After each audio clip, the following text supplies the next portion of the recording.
अस्सलाम वालेकुम। आज की सुबह का आगाज़ गाय का दूध निकालते हुए हुआ, जिसके बाद मैंने इसके बछड़े को इसका बाकी का दूध पीने के लिए छोड़ दिया और खुद जाके केले खाए कि ये इंसान को मजबूत बनाते हैं कि इंसान अपने अंदर के बुराई के शाम को डांगों से मार सके। खैर, मैंने आके अपने बछड़े के सामने आग जलाई और लाहौरी बॉय को बुक पकड़ा के खेतों की तरफ चल दी कि इसके सर पे पेपर्स का बोझ सवार है। पढ़ाई के इस टूटे पुटे सफर में लाहौरी बॉय काम करने में बहुत ज्यादा दिलचस्पी लेते हैं। मैंने सोचा कि मैं इसको स्पीकर लगा के समझाऊं या फिर नवीद भाई और मुअज़्ज़ज़ लोगों को बैठा के इसको समझाऊं कि पढ़ाई करने से तुम्हारे सर पे कामयाबी का सूरज उगेगा और तुम्हारे दिमाग की मशीनरी काम करना शुरू कर देगी। इसी कश्मकश में मुझे याद आया कि मेरे तो जुम्मा मुबारक के कपड़े प्रेस हुए पड़े हैं। जाके सबसे पहले मसवाक की, फिर जाके तारी शारी लगा के सर में हाथ फेरा और मस्जिद की तरफ चल दिया। मस्जिद पहुंच के सबसे पहले आसफ भाई से मिला और फिर मस्जिद जाके नमाज जुम्मा अदा करके खड़ा हुआ ही था कि मेरी नजर पड़ी कि कलीन बदल चुका है। कलीन माशाल्लाह से नया आ चुका था। माशाल्लाह बोलो वरना फिर नजर लगती है। माशाल्लाह बोल के मैं यहाँ पे थोड़ी देर बैठा, फिर आके मैंने जूतों का कलेक्शन देखा। कोई जूता पसंद नहीं आया तो फिर अपने ही जूता पहना और मस्जिद से निकल के दुआ पड़ी थी कि मैंने देखा कि मेरे पीछे कुछ बंदे आ रहे थे। ये सब लोग क्यों आ रहे थे आगे आगे पता चला कि यहाँ पे तो आज नून लीग की जलसी है। जलसी यानी कि पूरी तैयारी से यहाँ पे नून लीग का जलसा था, लेकिन दूसरी तरफ बच्चों ने कुछ और ही मंजर बनाया हुआ था।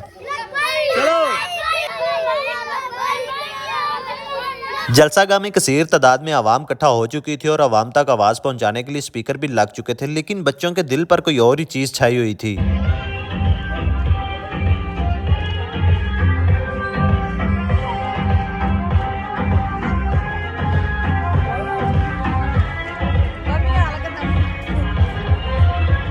जलसे की पूरी तैयारी थोड़ी देर में हो चुकी थी और इन कुर्सियों पर बैठने वाले मुअज़्ज़ज़ मेहमानों के आने से पहले एक आवाज गूंज रही थी।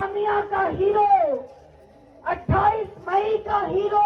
ये आवाज सुनते ही मेरे दिल ने बोला कि यार ये आंटी बोलने वाले कहीं पागल वागल तो नहीं होगी, इसका कहीं दिमाग तो नहीं सटक गया। दूसरा दुख ये था कि मेहमानों की तादाद मेजबानों से दुगनी तिगनी थी। यहाँ पे अगर किसी की अहमियत नजर आ रही थी तो वो यहाँ पे बटने वाले लड्डू, जिसकी तरफ हर बंदे की तवज्जो थी और इसके लिए कष्ट हो रहा था। हमने भी ये लड्डू खाए, वो इसलिए कि हमें पता चला कि इन लड्डुओं में वो जादू नहीं है जो बिरयानी में होता है। मैं तो ये चीज देख के बहुत ज्यादा दुखी हो गया कि यहाँ पे आने वाले मेहमानों को इतनी अहमियत नहीं दी गई जितनी अहमियत इस टोकरी को दी जा रही थी और इसके लिए लड़ाई हो रही थी। खैर, मेहमान तो चले गए, लेकिन फिर माहौल कुछ इस तरह बदल गया।